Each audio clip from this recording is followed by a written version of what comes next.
Hey Crystal Sister.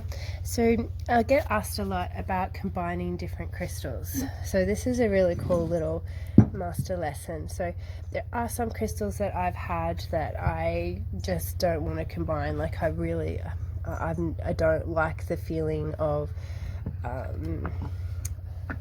what's this, labradorite and tiger's eye together. It just doesn't feel right for me. For you, it might be the perfect combination.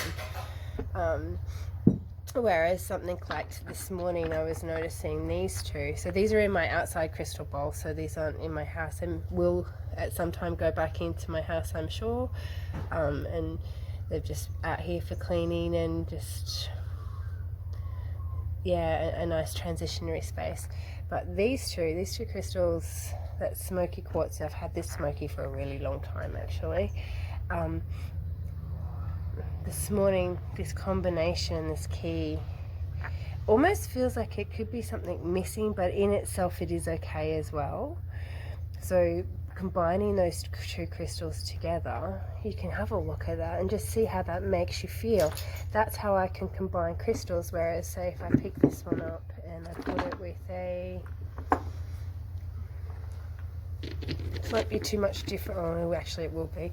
So this is a smoky hecamere, and that clear quartz, I mean not clear quartz, and the rose quartz.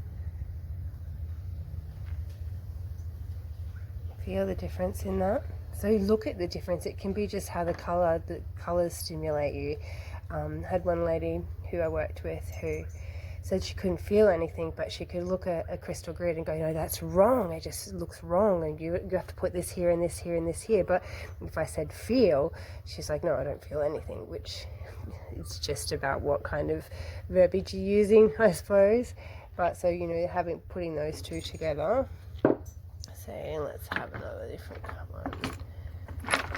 So this is a lovely Aussie amethyst and rose quartz. I'm going to stick with the rose quartz together because then you get to see what that feels like.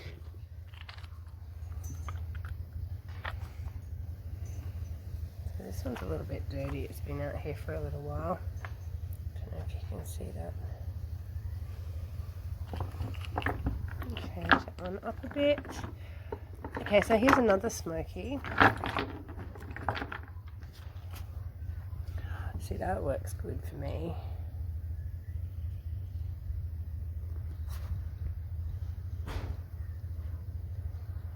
So that's with the rose quartz. And so then if I move it back into that very first smoky one, getting a master at holding up these together,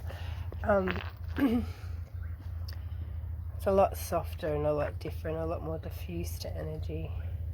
Still with the two types of crystals. So my point is, merging these guys together, what does that feel like together?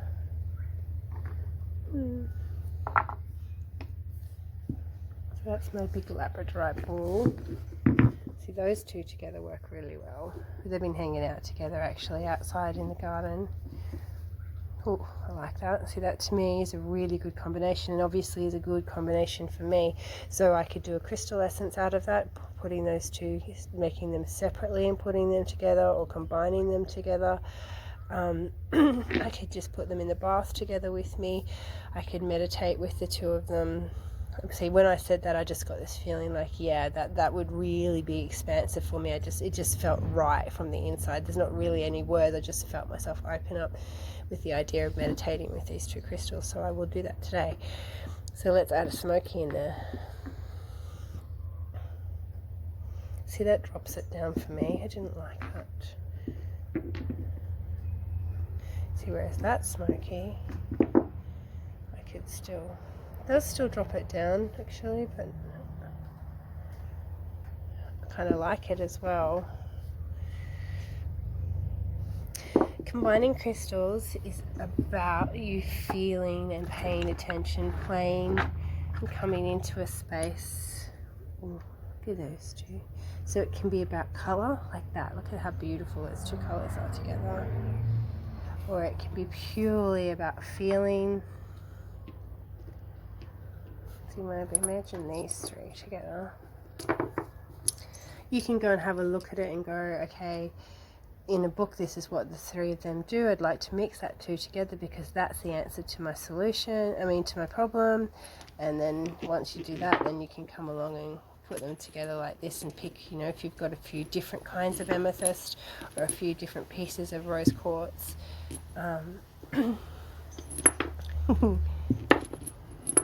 Oh, maybe not. There we go. Yeah, so what else? You can also put other things in like shells. See how that really changes it up to something different, and it can just be how it looks, remember? See, this is one of my classic combinations. Move those ones out of the way. There we go, that feels better. So black tourmaline and rose quartz. Black tourmaline. Feel how that changes it? How it looks different, how it feels different. Whereas if you put something like this one together, it'll be different again. See, that has a harmony for me. This isn't about being, at this stage, really precise or having to have some specific scientific formula. If that's how you like to do it, that's fantastic. But if it's just... what crystals do is they help you change the way that you feel and open and broaden your ability to be able, your antenna system, your radar. So being able to start in that space, being able to start in feeling, and even, as I said, if it's visual, those kind of things, you're already starting in a space where you're opening up your vocabulary to more, to being curious, to being able to connect things that aren't necessarily in a book and really, really linear and left-brained. So yeah, my advice to you with combining crystals, if they come together and they don't feel like they work, don't put them together. If they come together and they feel like they work, they do. So it can be on visual, any of those kind of things. And if at first you don't know, just have a play. Just keep practicing, because you'll find your own language and your own way of understanding your communication. This is about trusting. So I'm just going to show you my herbs again because I'm really happy with them at the moment. There's a crystal. So like this beautiful green aventurine, which is one of my faves, it just wants to be in here with these herbs at the moment. Like, it just feels like it's just so happy in there. And you're allowed to be a child with this. You're allowed to be open and just let your imagination and your feelings run wild. It doesn't have to be precise. Remember, this is about just really opening up. What other crystals do I have in my garden? This was a little agrimony in here, but she's not made it. And beautiful jasper, Madagascan. Okay, lovely one. See ya.